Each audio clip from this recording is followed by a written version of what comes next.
The Sun Eater series is a space opera, sort of in the tradition of Frank Herbert or Star Wars, I guess. Let's pick a really obvious low-hanging fruit. It's set about 20,000 years in the future. It's the story of a nobleman named Hadrian who runs away from home. He wants to be a scholar, study aliens, but he gets stuck in the middle of a war against an alien race called the Cielsen, who are the first aliens in all that 20,000 years of history have ever managed to match us technologically toe for toe. He tells us on page 1 that he is the man who ended this war and killed all these aliens, the Cielsen.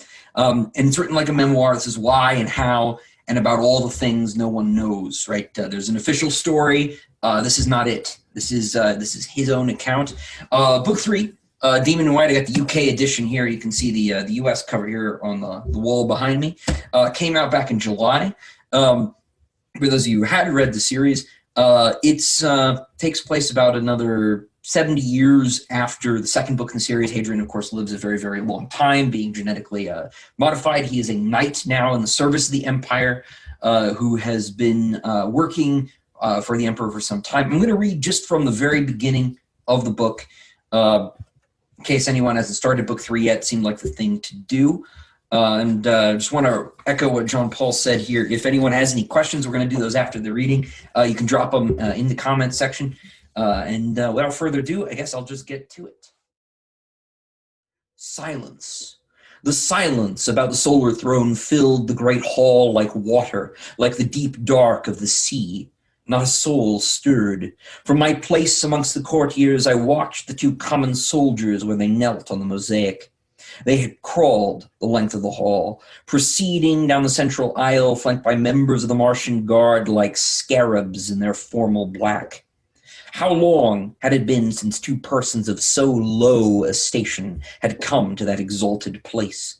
The white vaults had stood like Olympus atop the clouds of Forum for more than 10,000 years, and save for the artisans who had crafted them, creatures whom the nobile people about me would have spurned like insects, despite the beauty they had wrought, I was prepared to wager my good right hand that fewer than 100 serfs had knelt before our radiant emperor in all that time.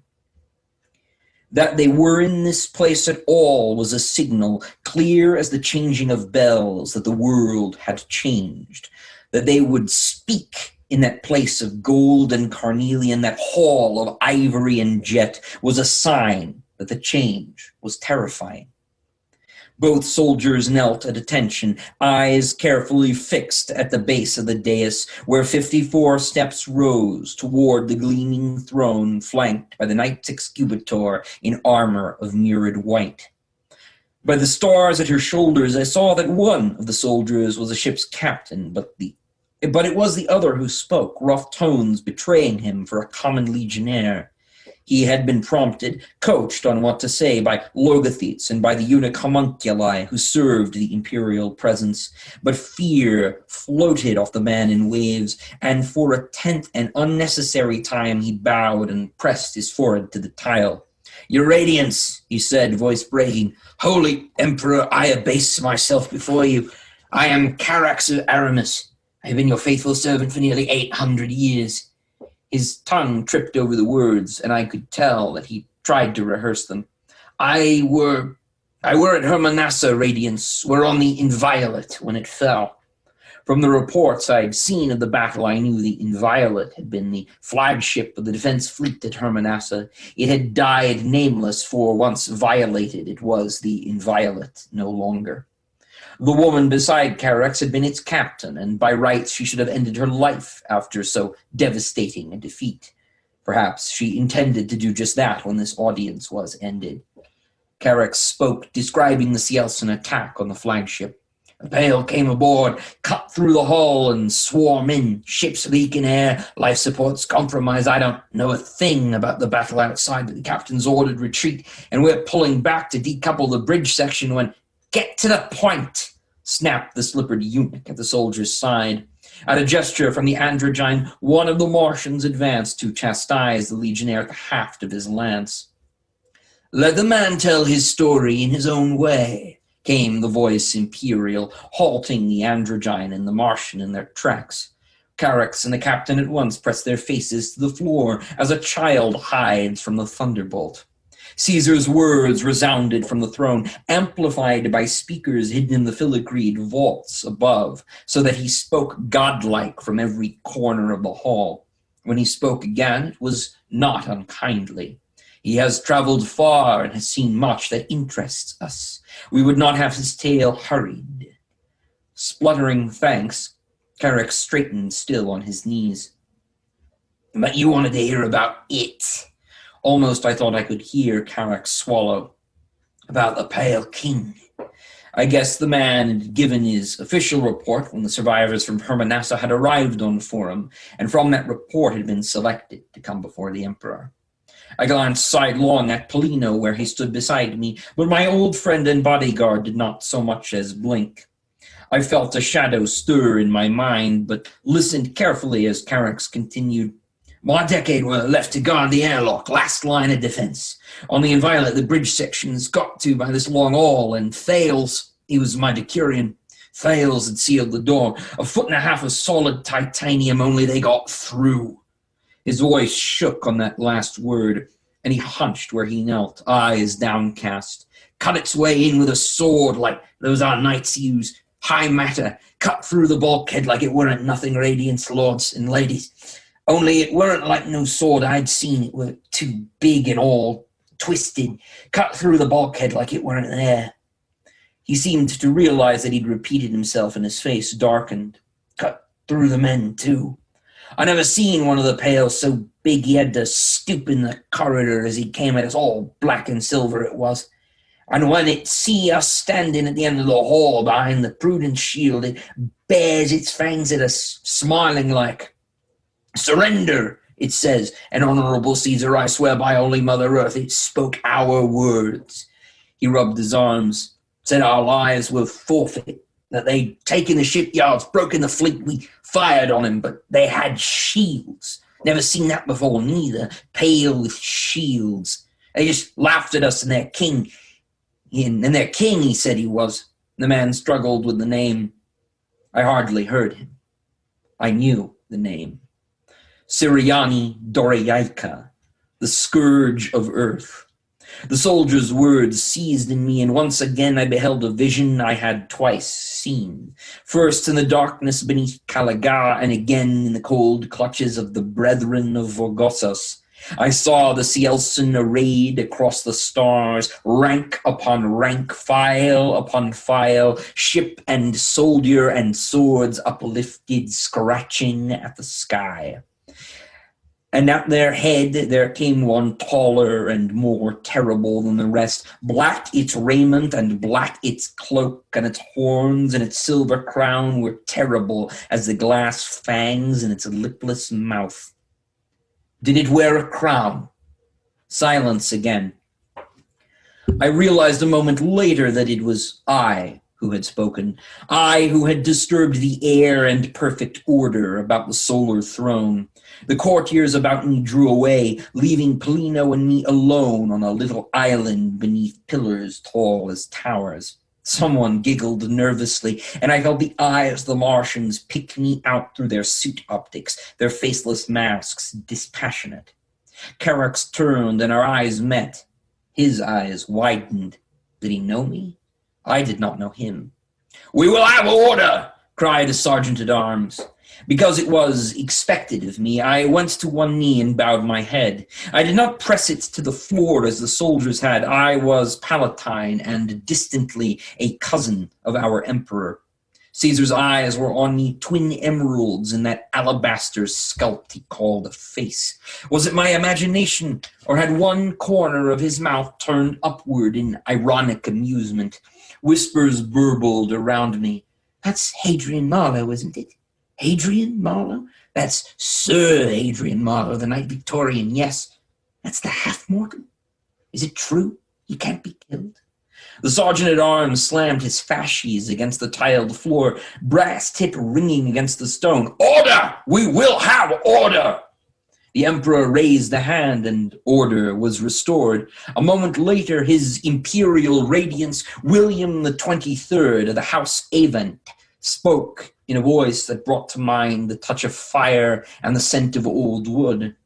"Answer our servant's question, soldier."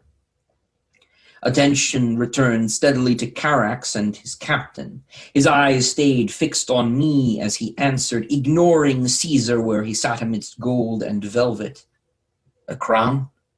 The words seemed alien to the man, and he mouthed them stupidly. "A crown? Yes, it was silver." Alone, this revelation proved nothing. Prince Aranata had worn a coronet of silver. The Cielsen had dozens of princes, perhaps hundreds, each the master of an ancient fleet that plied the waterless seas of space. I had no reason to believe that Siriani Doriaika, whom the chantry called the scourge of earth, was the creature from my visions. And yet I knew. But Carax was not finished. "He called himself a king," he said, and turning broke the inviolable protocol of the throne room by looking up upon the face of the emperor. He said, "He was coming for your crown, honorable Caesar." On seeing his radiance enthroned atop the mighty dais, the soldier's voice broke, and he prostrated himself once again, lying almost flat against the tile. No longer the center of attention, I stood again peering over the shoulders of the richly dressed personages before me. "Your Radiance, he let me live, killed everyone else in my decade." The smell of incense burning in golden thuribles above filled the air, but I smelled the smoke of fires and of burning men. I saw the corridor in Carax's tale as he spoke, the Cielsen king, if king he were, striding relentless, pale sword flashing. I imagined plasma fire and bullets breaking against its shield as its sword fell like rain. How bright the flashing of that blade! How terrible its glass-toothed smile! And when its work was done, it seized Carax by his throat and plucked him one-handed from a floor slick with blood and strewn with the limbs of dead men. How clearly I saw it all in that moment. Carax alone against the enemy. I pressed my lips together in pity. I had a vision of boots dangling useless above the floor and of the Cielsen lord holding this man calmly in its grip. "Tell your master I am coming," it said, and Carax shuddered as he repeated those words. Then it threw the man down like a child's doll and turned, vanishing into the wreck it had made, and was gone. I will say, even though it is book 3 in the series, I do think this one stands reasonably well on its own. If you're one of those people who likes to jump into the middle of told they exist. But there are the first book's Empire of Silence. Regrettably, the poster on the wall fell off yesterday. I hope that's not an omen. Well, thank you, Christopher. That was a lovely reading. For those of you that have not read Christopher's books yet, not only is he a masterful storyteller, but as you just probably could glean from his reading there, the writing is absolutely beautiful. It looks like we've got a couple... Man. You're welcome. It looks like we have a few questions from the audience. I'm just going to ask a few of mine, and then we will move on to audience questions. Cool. Don't worry, we will get to all of yours, even if I have to cut some of mine. So ask away, those of us that are participating. Well, and I'm happy to stay, too, so we can get through them well. Yes, we can definitely go over a half an hour. So audience, please feel free to ask any questions that you might have. I wanted to start with one for you, though, Christopher. Mm-hmm. You had told me you were only 8 years old when you first started working on the universe that these books take place in, in the Sun Eater series. What was it like working with an idea that's been with you for so long, and was it a relief to finally get the series underway? Yeah, well, to answer the last part first, yeah, definitely a relief. Now when I talk to students, which doesn't happen that often, I strongly discourage them for going to school to write. They should do almost anything else, but I did. And that's why I feel I can give that advice. I didn't really have my eggs in any other baskets. I was really trying to sell this thing. Fortunately, I did. I was very lucky or blessed, depending on which word you would rather use.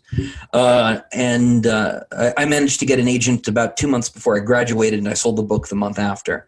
So I've been very fortunate in that respect. But as far as dealing with the series for this long, the first thing that should be said is that it wasn't obviously the same thing when I was 8. It was somewhere between Star Wars and Batman. I think it was probably just Batman in the Star Wars universe when I was in 2nd grade. And as my friends grew up and stopped playing make-believe and recess with me, I would, cut bits out and change things, and much like the ship of Theseus, right? It's no longer what it was then. So I feel like I'm misleading people sometimes when I say that I've been working on exactly this setting since I was 8 years old. It's changed dramatically, but there are pieces of it that have been with me sort of all the way through. Usually character names or place names will have survived. The first book I ever finished in this universe was an epic fantasy novel in middle school, and it's terrible. And it only exists in one manuscript print copy that no one is ever going to read.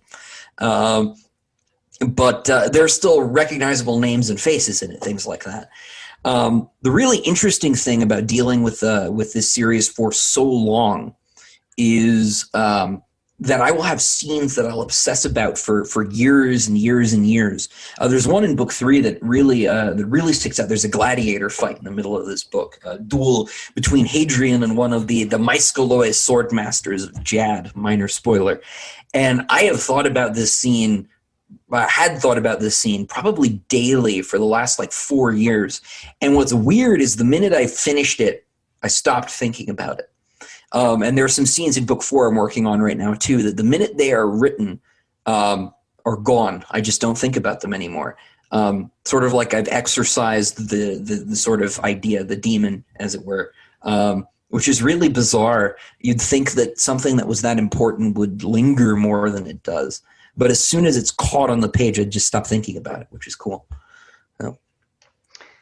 All right, one more of mine, and then we're going to move on to some audience questions here. Okay. Empire of Silence was your debut novel, correct? Yeah. So what made you decide to have your first book be part of such an epic series? Or was it originally designed to be a standalone novel? No, it was always part of a series. I think most of us like, or I won't say most, but a good number of spec fic readers like long series. And I had this really big, convoluted idea, and I thought that I would just go for broke and try to do one big series. I do think there may be business arguments. If any of you are new or aspiring writers against trying to start with a big series, because if you've got a long series like this, and I have 3.5 books out right now. I have a short novel I did. But I only have one book that new readers can start with to like my work. So if you're thinking about getting into stuff, I actually would strongly encourage you to maybe write a standalone novel from a purely business point of view. Because if you've got 3 book ones, then that's 3 places readers can start. As it is, I almost wish that I'd stayed off with this story for a little bit and done something else. But that's not to say I regret writing any of it. I just think purely from a strategic standpoint, it might have been a better play. Because subsequent books in series always perform less because there's a higher barrier to entry. People got to read 1 and 2 to read 3. But at the same time, writing a big series allows you to generate a built-in audience for that series, right? And so, I said earlier before we really started, I recognized a couple names, and I'm grateful to those of you who've stuck with me through these books here. And if I jumped from an epic fantasy novel to a cyberpunk thriller, I would lose a lot of people because the fantasy fans might not like cyberpunk or something. So there's sort of a business strategy angle to it as well, and I think it's one of those things writers don't like to talk about. Is that sort of business, side of things. All right, we've got a question from one of our audience members. This one is from James. It was a pretty bold choice to let the reader know the end of the series within the first pages of the opening book. What led you to making this decision to tell the story this way? And could you recommend any stories that use the same technique? So I like to think about that as having I have a knot I have to untangle, and I've nailed both ends of the string to the tabletop, because it does make certain things really tricky. One of the benefits of writing in this sort of memoir style, right, is that I can sort of, I guess, artificially generate foreshadowing, since I can have my narrator, hint at things. I think that's really interesting. I think it leads it leads to more rewarding rereads too if you've got a narrator who is totally aware and conscious of where the story is going in a way that's reflected in the text. Hadrian himself is very dramatic and capricious and tends to put in little jokes separate to my own stupid pop culture references that even Hadrian doesn't understand because he doesn't know he's making them because I'm doing it. Hadrian can leave clues and things. There may be things that he's hinting at because he's a wanted man, right? That are not explicitly obvious in the text. And so I think, wow, I may have told you where the series is going in this one respect. There's a lot about how that journey unfolds that's totally mysterious. You know, there's a persistent strain in negative reviews of the series where people are like, oh, you know, gave away the ending, boo, boring. And I always laugh at those, and I look at them and I'm like, oh, you really like guessed everything from the next 5,000 pages by reading the first 3. I wish I were so clever. And so like there's I don't think that that stories are like video games, right? Like if you play a video game and you know, if it's one of the old style ones, you have to input passwords to get to the later levels. You input the password and you go beat the final boss. You didn't beat the game, right? But you did also beat that last part, right? And in a story, you're like, knowing what happens is only part of it, right? There is the actual experience of spending time with the characters, right? And going through the world and going through those struggles. And by deciding to put the ending on the table early, I'm hoping that in doing so, I get readers to look at those other things more explicitly, right? And so that's why I want to do that. As far as other stories that use a similar technique, the all-time master at this, and a huge influence on me, is Gene Wolfe's Book of the New Sun. If you like, you know, the same sort of science fantasy, far future stuff, Gene Wolfe is the very best, least appreciated science fiction writer. Like he's at the crossroads of those two axes. Absolute genius. He's second only to Tolkien, in my opinion, and he's sadly underread. I apologize if, James, if you've already read Wolfe, but he would be the one I'd go to first, but I think does this the best. I'm trying to think of another one. More recently, I have a friend named Justin Call, who did a very similar thing in his book. The first one's called Master of Sorrows. It's an epic fantasy series, but it uses the same, basic storytelling conceit. But it's about a wizard who grows up basically to be Sauron. He's giving you the why I became the Dark Lord of this epic fantasy universe spiel, right? And I think that one's really fun. So I would check out that one too if you're just, looking for something very comparable to the Sun Eater, but in sort of a different genre mode. So maybe check those out. We also have a question from Robin. How do you tackle world building, and how do you find the balance between a healthy amount of world building and bogging down the story with too many details? Okay, so as far as tackling world building goes, sort of a two-front assault, because I've been working on this setting for a really long time. So there's a lot of it that I've just sort of grown up with, right? J.K. Rowling likes to talk about the day that she just saw Harry Potter on a train, right? And the idea just came to her in a piece. I don't have a moment like that because I've worked with some version of this world for so long that I just know it the way that sports trivia or, which actor was in which movie. But there's actually less of that than you'd think. Most of the world building details, right? Like when I wrote The Duelist for you, John Paul, right? Which is about a sword fight using these sort of, improved lightsabers that I've got in the universe, right? And I really wanted to explain a little bit about the technology of those swords, but a little bit about how having a blade that can cut without any force changes the fighting techniques, because I've got a background in fencing too. But when I started that story right at the beginning, the main character in that story rattles off the planets where these swords are made. And I did not know anything about them until I sat down and wrote that sentence. I knew that they had to be made somewhere at some point, but I literally generated those 3 planets off the top of my head. And then I go and keep a record of what I've made up, right? I've got a list of planets. I got a list of, royal families, noble families. Whenever I do alien language dialogue, because I do have a constructed language in this. I've worked out most of the grammar for the Cielson's language. I only do it on a sentence-by-sentence basis. I'm like, oh, I need to figure out subjunctive mood now because the sentence calls for it, which has led to a complete mess of the language. But, it's better for me to do it that way than to spend 30 years world building and never writing, right? Because people look to Tolkien as this example of the master world builder, and he certainly is, but his world building was his aim, right? He wanted to build Middle-earth, and telling stories, and it was ancillary to his primary interest, which was world building. And so I try to sort of stick and move. I need to figure out this planet. I need a planet that's got, a dragon on it. So like, oh, I've created this lore for this planet. It's got a dragon. I've created this new historical figure out of thin air.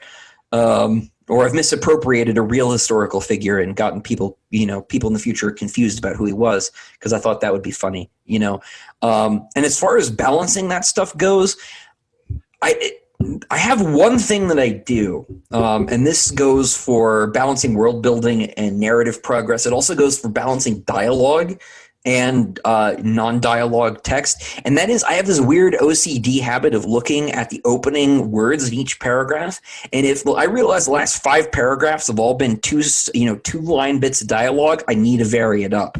And so it's not something that I have an express principle for. It's just if the page looks too mechanical, if it's all one big paragraph, I've gone on too far, right? If it's all little bits of back and forth stick-and-mythic dialogue, I probably need to vary up that tempo a bit, right? And so I just sort of look at the text and think, this could use a little more variety. And I find that in doing that, I keep from going on big info dumps, but I also keep from ending up in the blank room that a lot of writers fear, where they're not describing, what the walls look like or the furniture, things like that. And I think that actually knocks both out at once. And here's a question from Matt. In your books, Earth is a sacred place and it's off limits. But what about the rest of our solar system? Mercury, Mars, Venus, Jupiter, and the moons, and so on. Are there still colonies of human habitation there? And if so, are we ever going to get to go there in the books? Or is the entire solar system like Earth off limits? That is a really awesome question. I wonder if that Matt was my brother, because he actually asked this to me a couple of weeks ago, and his name is Matt. But the answer is we will see them at some point. Probably not in Hadrian's story. I do want to do a heist story that involves going to Earth. At some point. I won't say any more about it. The only other thing that I'll call out specifically is that there is an implication in Demon in White that Mars either still is or used to be, and I'm kind of hazy on the answer to this one still. Like I said, the world building, something I pinned down as I need it, that Mars was a penal colony, or still is a penal colony that the Empire uses to recruit some of its soldiers, in much the same way that Seleucus Secundus in Dune is used as a recruiting ground. Because, of course, the emperor has a Martian guard. The emperor has several different guards, the way that the Byzantine emperor is used to. He's got his excubitors, but he's got his noble guard and his Martians and, the whole set. But the Martians are at least officially from Mars. So it's still out there. As far as the rest of the solar system goes, there's definitely a Chantry presence there because they've got to keep people away from Earth. And they're, of course, doing research on Earth. But I won't say too much more about that. But that is a really good question. Okay, we've got another question from Tim. How long did book 1 take to write, and have you faced any challenges meeting contractual deadlines for further books in the series? And I would like to add to this question, if I may. Mm-hmm. When you get a book deal for a series, it's usually planned out how many books. Is that correct? Well, yes, but there's always some play there, right? So actually, when I sold the Sun Eater series to DAW back in 2016, it was 4 books. I'd always hoped it would be 5, but I was going to try 4 because it took a little while to convince people to not just give me the standard trilogy. I'm very allergic to trilogies. There's always a problem with that middle book, right? So now I have 3 middle books. And so I had 4. And after book 2 came out, we had a little bit of sales under our belt, right? And I went back to my agent, was like, hey, can we talk them up to 5? And we did. So it's going to be 5, which was always, as I say, my original plan. I was going to try and find a way to combine Demon in White and book 4, which I now realize would have been totally preposterous because they're each huge. And we would be approaching Dostoevsky lengths if they'd been one volume. I was willing to do that if I had to, but splitting it up is better. As far as how long it took to write, book 1, in its initial form, in a form that you would recognize as Empire of Silence, that is, took about 3 years. But that was because I did an outline, and I learned that I really like outlining. I've got the outline for book 4, or at least some of it over here, is about half as long as Harry Potter and the Sorcerer's Stone. So I'm a really thorough outliner now. I never was in school. I always just wrote my essays off the seat of my pants. And I wrote Empire of Silence that way. But Howling Dark and Demon in White, I both outlined, and they each took me about a year. I actually turned in Howling Dark the April before Empire of Silence came out. And I've been slipping a little bit later with each one. So I have actually been running into some trouble.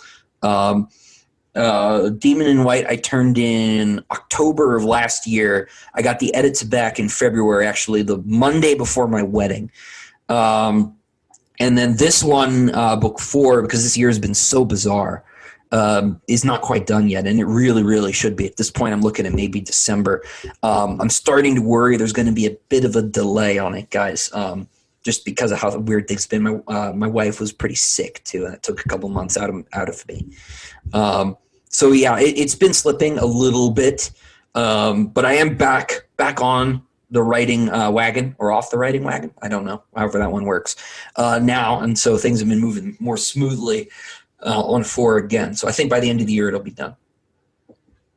And for the fans out there, just received a wonderful story from Christopher this morning, which will be produced on our podcast soon. So even if you have to wait for book 4, there's plenty of good stuff, as well as a lot of tie-in short stories that you can find in anthologies. Yeah, there are about a dozen out now, and I'm actually going to start collecting them too. So we'll have a couple little ebook collections soon. And if you go to Christopher's YouTube channel, there's a wonderful video about the tie-in stories to kind of give you their chronology and where to start for what you're interested in. Here's a question from China. Do you or have you ever played D&D? And if so, has it influenced you? I haven't actually. I was a big video game kid growing up, and just the circle of friends I had were more into that sort of thing than the tabletop stuff. So I actually haven't. Sorry for the anticlimactic answer. And here's one from Cole. When you write about weapons like plasma burners, disruptors, and high matter swords, do you have sounds in mind that they make? That's awesome. Yeah, I do. Your disruptor is going to make your sort of stereotypical lightning zap sound, because the phase disruptor basically just shoots some sort of electrical signal that shorts out people's nerves. High matter swords, I don't think really make a noise. And if they do, it's really quiet. It's not going to be. They are still made of metal, right? They're liquid, but they're still made of metal. They may hum very, very slightly. I do know that energy lances are completely silent, which is really frightening. This is something I actually played with in the story I just wrote for you, Jean-Paul. There's no noise when the Empire starts firing with those. As far as the plasma burner goes, that's going to make your typical fire noise, because you're mostly the plasma burner is actually using an extended magnetic loop, right? So it's shooting the plasma in kind of a big circle, Ghostbuster style, burning people with that. So that's gonna make quite a noise. So yeah, that was a fun question. Thanks, man. Indeed. And here's one from Carrie. You touched on this briefly before, Christopher, but how do you outline? Is it character driven, since each person is the protagonist of their own story? And where can we get autographed copies of your book? Still in Raleigh at the store you partnered with? To the latter part of that, I will see if we can get book plates for you guys for Christopher's novels. But for the rest of that, I will defer to you. Yeah, we definitely can do some book plate thing. Quailridge will work too. I know Carrie lives in Raleigh, so that might be easier for Carrie. But yes. Anyway, moving on. Um, as far as the outline goes, uh, so it's actually more plot driven. I don't want to show you obviously in great detail, so I'm just going to very quickly. Right, these black lines are each chapters, and now we're moving that away. No one go rewind. Um, Actually, that's not a bad page. But anyway, so I've got it broken down by chapter and then by scene, and then I'll list which characters, the important characters, are in the scene, and and then so I'll break that down into what happens, right? Just basically at the plot level. If there's some very important emotional character through line point, I'll make a note of that and I'll break that down. And I'll make little like sub notes about things I need to keep in mind for later or just general world building points, but it's very plot driven, actually. And the reason I do that, I think, is because I actually struggle with keeping plot in line more than anything else. Because my real like vice is getting stuck somewhere and going on about what a character thinks or feels. And some of that's great, right?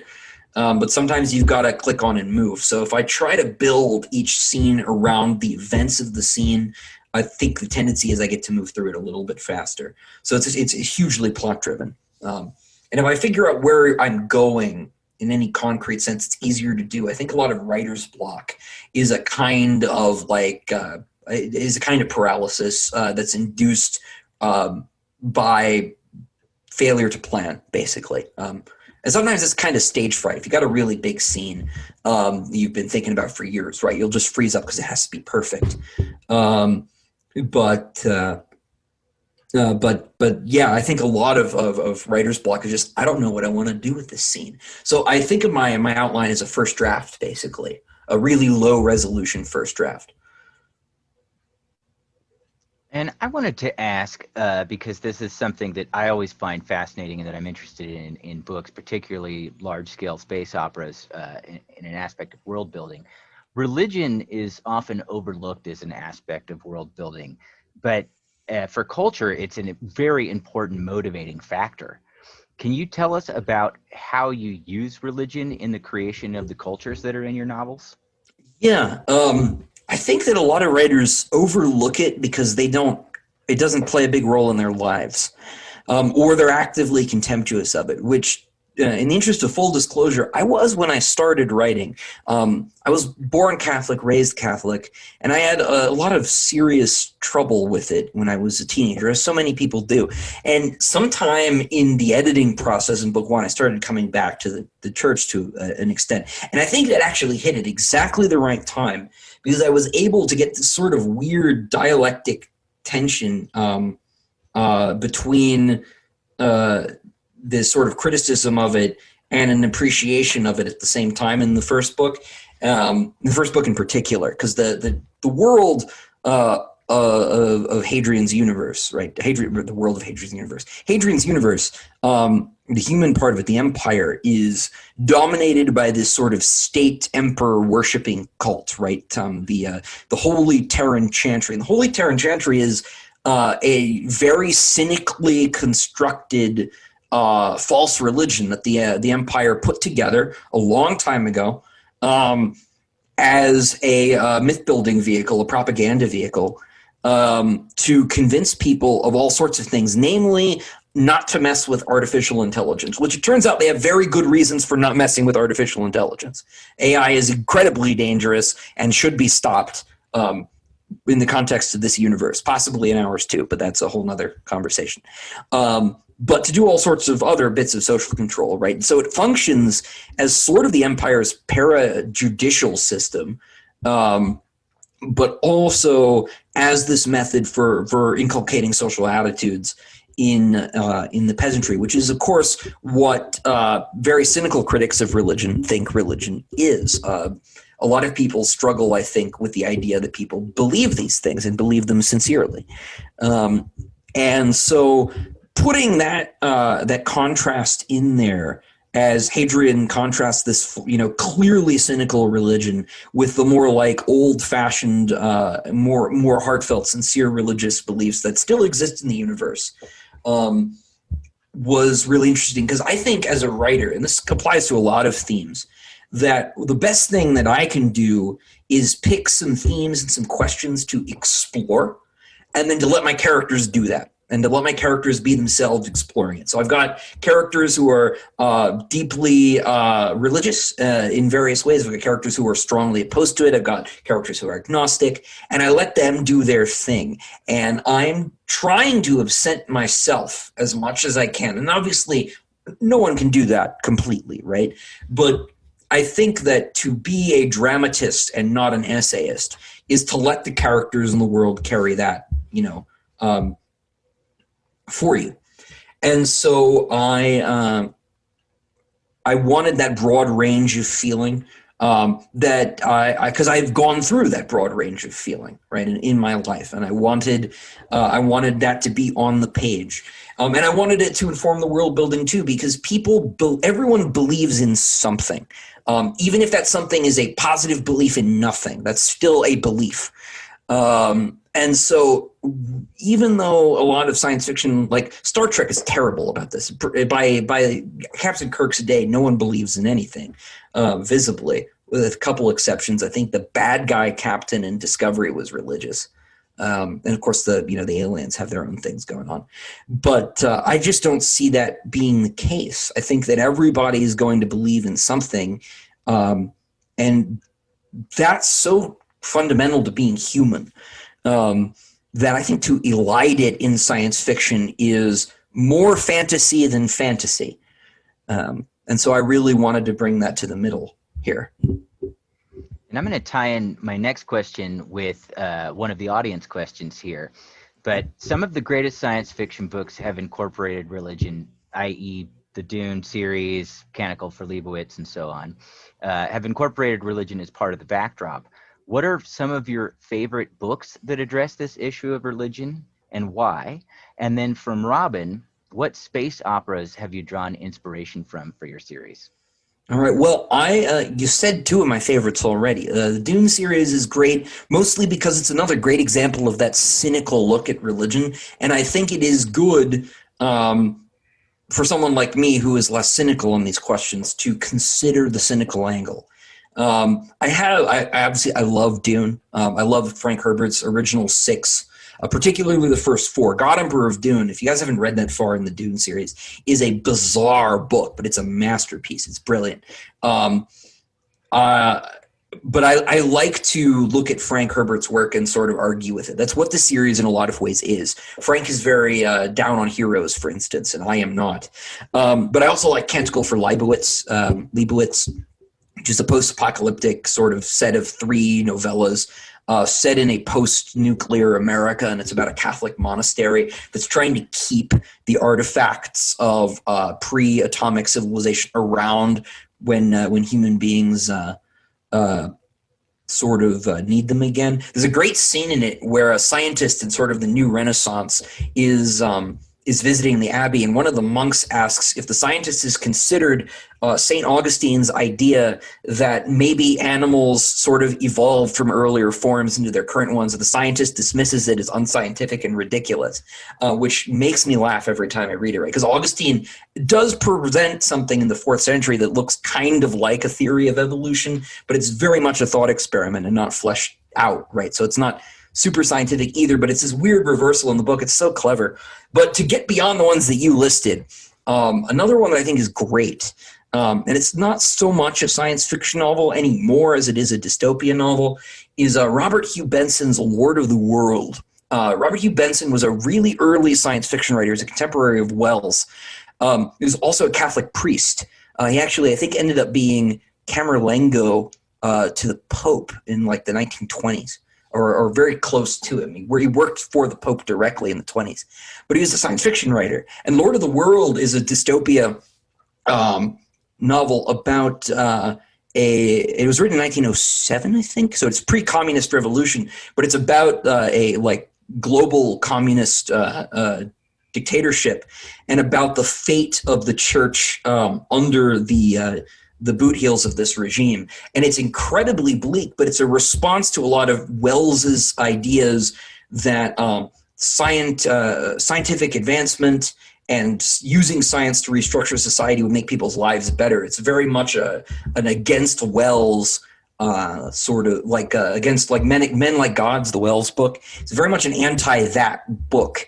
And it's beautifully written too. It's a shame that Benson's not read more. There's actually a huge Benson sort of homage in Demon in White, basically because I think more people should read it. I think he's right up there with Orwell and Huxley, as far as the great dystopian writers of the 20th century are concerned. And I think surprisingly relevant. And also just a tremendous storyteller. So those, I'd say, as far as other space operas, though, sorry, I forgot about the B part of that question. Dune, of course. Ian Banks's The Culture, which is not so much a series as it's just a shared universe, 10 different novels, especially Use of Weapons, which I wouldn't recommend you start with. You want to pick one up and you haven't. Player of Games is where I would start. Maybe consider Phlebas, but Use of Weapons is a brilliant book about an immortal mercenary that's told sort of in alternating like flashbacks and flash forwards so that it kind of meets the middle at the end. It's like really weirdly structured, but the main character is really cool. Some of the coolest world building, especially in terms of technology and stuff. Ian Banks is just cool. He's also another one that I like. I have a huge bone to pick with ideologically, and I like to argue with other writers in storytelling form. I don't share his optimism about governmental authority breaking down when you get to space. I just don't think that's right. But I love his books. Another space opera series. It's weird to like shill this one because it's so much more famous than mine. So is Dune. So is The Culture. But I just feel weird hawking writers who are bigger than me. But Lois Bujold's Vorkosigan saga. Lois is one of the best character workers that science fiction has ever had. I absolutely adore her work. Mirror Dance, especially, which is sort of in the middle of the series, and Memory, which comes right after it, are absolutely amazing. But Miles Vorkosigan, her main character, is sort of this crazy, hyperactive genius, military genius. He's part T.E. Lawrence and part cokehead, I guess. He's not a drug addict, but he's just like so hyperactive. He's hugely entertaining. He's also got brittle bone disease and has to cope with that. And it's so much fun. But yeah, so I'd check those out if you haven't. And you touched on the issue of the hero a bit when you were talking about Dune. I'm curious what your take on the difference between messiahs, martyrs, heroes, and anti-heroes and their places in fiction. Oh man, that's a big one. I do think that what fiction does, right, and I think this is something that philosophy and religion do as well, right, and all to different extents and different amounts of focus, is try and figure out what the right way to act is, either by providing positive examples or negative ones. I don't think that's all that literature does, and I don't think that's all that religion or philosophy do either. But I think that the sort of hero's journey that Campbell talks about, right, is an attempt to figure out how we should act in the world, right? And so I think that heroes, anti-heroes, messiahs, the rest, these all provide us iterations of an answer to that question. And the contexts in which those archetypes are placed help to sort of map out that territory, figure out what the right thing to do is, right?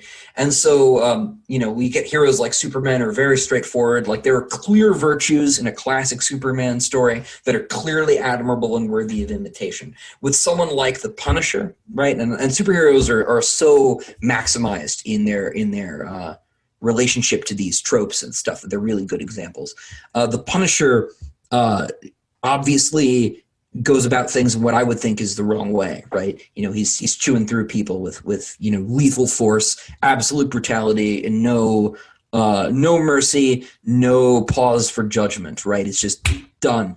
There's still something perversely admirable about that, right? In certain circumstances. I love the Daredevil show on Netflix, and when the pawn shop owner tries to sell him child porn, he turns around and kills the guy on the spot. Awesome, very cathartic. But still, probably like that guy should have gone to get the king's justice, right? Gone to court. But there's still something admirable there, right? So all of these different relations to heroic virtue that these characters give us tell us something about how we should behave, right? And in terms of the Frank Herbert thing, right? Dune fundamentally is a story about how we shouldn't trust charismatic hero figures. And of course, sometimes we shouldn't. But at the same time, he was saying that because we were looking at characters like Buck Rogers and John Carter, and he was like, if I were a Martian, I'd be pretty dubious if this John Carter guy showed up. And he's right? Paul totally annihilates Fremen culture, right? He completely changes it, although he changes it by turning Arrakis into a garden paradise world, but whatever. That's a little strange and makes it harder to empathize with the theme of Dune, I think. But I wanted to see if I could if I could put heroes back together in a sense.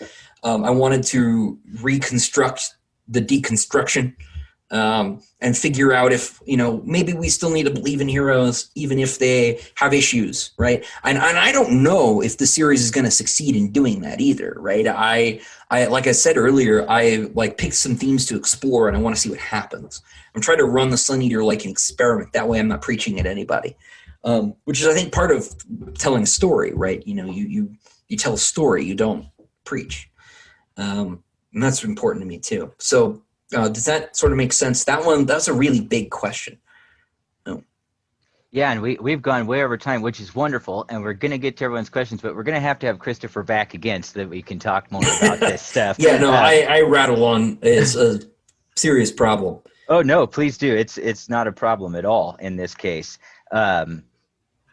And I wanted to compliment you at this stage, too, in saying that, your protagonist in the Sun Eater series is a very fully actualized character. It is a person with fallibility and sensitivity and mixed feelings, which I think a lot of writers, especially in their first novels, don't nail that one, that characters, just like any real person, are three-dimensional or four-dimensional, really. So Mr. Ruocchio, master of that. If you've not read these books, you've got to find out. I'm going to go back to a couple audience questions, and then I want to talk briefly about something that's another interest that we both share that is not science fiction but is related. So before we get to that, we've got a question from Earl. How long did it take you to write the incredible battle in Demon in White? Oh man, the battle Berenique at the end. Gosh, that actually is part of the reason Demon in White was a little bit later. I got up to the start of that, and I had 4 chapters left in my outline, and I started writing, and I was like, oh no, this is going to be way more. And then I stopped everything, and I re-outlined everything, and it added I think 8 more chapters maybe to the book. It got a lot longer. Originally, Demon in White was supposed to have fewer chapters than book 2. This has been my goal with every outline, and I have been frustrated at every turn. And so I think I did that twice. I think I had to stop and throw everything out and re-outline the rest of the book to try and get it to fit properly. Because there were just aspects of the battlefield itself that I hadn't thought through properly. For those of you who haven't read it, broadly speaking, we're looking at a city that's in a canyon. And it's got a wall on one side that blocks the Coriolis winds from getting into the city and knocking aircraft down that are trying to get in. It's a huge wall. It's 2 miles high or something. Totally impossible to build at any point, not 20,000 years from now. And so I would forget about the tunnel system, right? Underneath the landing field on the far side where the rockets are, and just one thing or another. And I would keep remembering, oh crap, I bet the aliens can get in that way. And then having to replan everything. And it was just a complete mess. If, on the other hand, you meant the earlier one, the battle against Yubalu in space, that one wasn't so bad. I didn't have to re-outline for that one so much. The fight went on a little bit longer, so I think the actual like hand-to-hand battle with Yubalu itself, I think, broke into 2 chapters. It was originally 1, but that one wasn't so bad. The Baronique one, though, that was a nightmare. And then one last question from the audience before we move on to a slightly different topic. What series or book do you feel is severely underrated? Most of the ones that I've touched on, I think would fit. Lord of the World in particular. If you haven't read that, please do. It's public domain. You can go get it on Gutenberg. And if you like dystopias, on the other hand, if you don't want to be totally bummed out, maybe skip it. It might be the wrong year for that one, but it's awesome. Canticle for Leibowitz is also amazing. I talked about that one a little bit earlier. What's another one real quick? Let me look. I'm a big fan of Tim Powers. If you guys haven't read Tim Powers, he's, I think, probably the greatest living fantasy writer, maybe second after Guy Gavriel Kay. But I love Tim Powers, and he did a book called The Stress of Her Regard, which is, I think, the best vampire book that's not Dracula. And since it's October, we're getting close to Halloween, seems appropriate. It's about the Romantics, right? Mary, Percy Shelley, Lord Byron, John Keats, and their relationship with vampires. And he weaves in the Carbonari revolts in Italy and Old Testament mythology about the Nephilim and things like that. And it's just so cool. Every book that Tim writes is amazing, and the research that he does is so incredible. And Tim's a fascinating guy. But if you like horror and you like fantasy too, because it toes that line, definitely Stress of Her Regard is awesome. Tim does not get enough praise either. It's absolutely just cool writer. If you're interested in Tim Powers, beyond his novels, he's also one of the instructors of the new Writers of the Future workshop, which you can take for free online. So the writers tuning in, Tim Powers is also a great teacher. Oh yeah, he is. He teaches at high school, I think, too, just once a week or something. Which I would have killed to have that when I was at school. So on to a slightly different subject. Christopher, you're a fan of heavy metal. That is correct. In your opinion, how are science fiction, fantasy, and metal music related, and has this crossover influenced your work at all? Absolutely it has. If anyone is a fan of particularly the great 80s heavy metal bands, right, Judas Priest, Iron Maiden, Black Sabbath, Dio, you'll notice some familiar chapter titles when you're reading through the Sun Eater series. I cannot listen to music and write, but I frequently pause to listen to music when I'm writing. I actually own one of Ronnie James Dio's beds. My wife was trying to find me a t-shirt, and she found his estate sale. So, that's probably the stupidest trivia fact about me. But anyway, as far as the relationship goes, they're directly related as a matter of historical fact, right? Black Sabbath named themselves after a Vincent Price movie. I think it was a Vincent Price movie. It was an anthology horror movie from the 60s. They have songs Beyond the Wall of Sleep, which is, I think, on Master Reality. It might be on Paranoid, getting confused, which is, of course, named after a Lovecraft song. Lovecraft story, rather. So there's a huge amount of sort of trope relationships in metal going all the way back. If you talk to people like Black Sabbath or Judas Priest, right, the band members, they'll tell you we were never satanic. Black Sabbath very expressly has never turned the cross upside down, although upside down crosses are a Catholic thing. But we would never do that, right? We're trying to tell horror stories in song form, right? And the monsters in horror stories are not the good guys. And you'll see Tony Iommi and Geezer Butler say these things in interviews, right? They wanted to do, pulp fiction genre stories as songs. And if you listen to like Judas Priest, right? Starbreaker is about a guy who comes down from space and is cruising around. Painkiller is about a weird cyborg that comes down from space to wreak havoc. These are all weird sci-fi horror character stories, right, in song form. Dio is hugely into the medieval chivalric literature. Holy Diver is a science fictional retelling of the Christ story. I'm not sure that comes across very clearly, right? Because it's quite abstracted, but that's what Dio says it is, and so I have no reason to doubt him. But he says, oh yeah, no, this is a Christ figure coming to another planet, right? And those people don't want him to leave, but he's another planet, right? It's a very sci-fi thing. And so they've been hugely related all along. More so, I think, than heavy metal had anything to do with the occult. It had something to do with science fiction.